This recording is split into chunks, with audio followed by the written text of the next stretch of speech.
Ultimo turno di campionato di terza categoria che domenica scorsa si è dovuto fermare a causa dell'allerta meteo.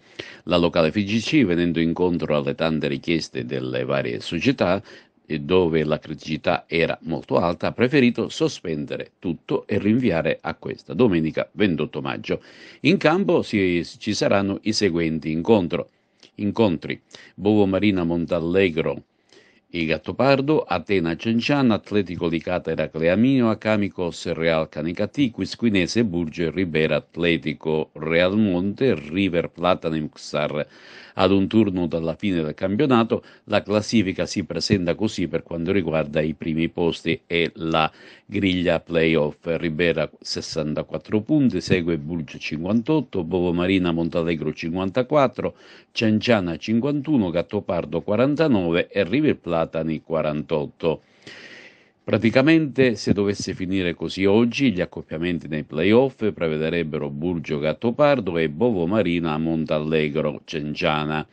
Ancora nulla di definito, ma i risultati dell'ultima giornata potrebbero proporre dei playoff a tre, con due che vanno a spareggiare e con la vincente che andrebbe in finale contro il Burgio, seconda classificata. A proposito di quest'ultima, nei giorni scorsi è stato inaugurato il nuovo fondocampo in erba sintetica di ultima generazione. Dopo mesi di lavoro, finalmente la struttura è disponibile. Per inaugurare il nuovo campo si è svolto un amichevole con lo Sciacca. Presenti, oltre alle autorità civili, anche il presidente della FIGC di Agrigento, professore Angelo Caramanno.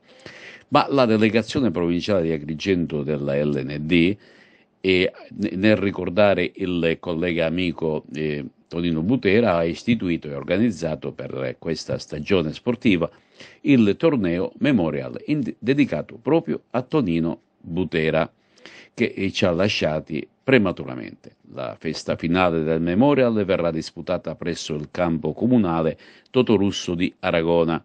In semifinale accedono le prime due classificate di ogni girone, secondo i seguenti accoppiamenti. Nella prima semifinale, la prima classificata del girone A affronterà la seconda classificata del girone B. Semifinale seconda, la prima classificata del girone B affronterà la seconda classificata del girone A.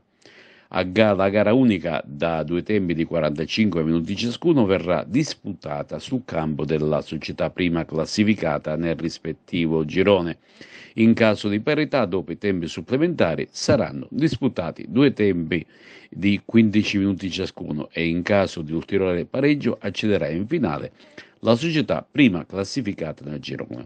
Ma vediamo quali sono questi due semifinali che si giocheranno questo sabato a partire dalle 17:30 e dalle ore 16.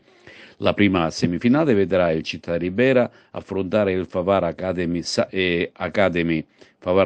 appunto questo sabato a partire dalle ore 17:30, e partita che si disputerà al campo comunale Parisi Corso di Ribera. La seconda semifinale vedrà di fronte Santa Sofia Calcio Atena. La partita invece avrà inizio alle ore 16 al campo comunale Saporito di Licata.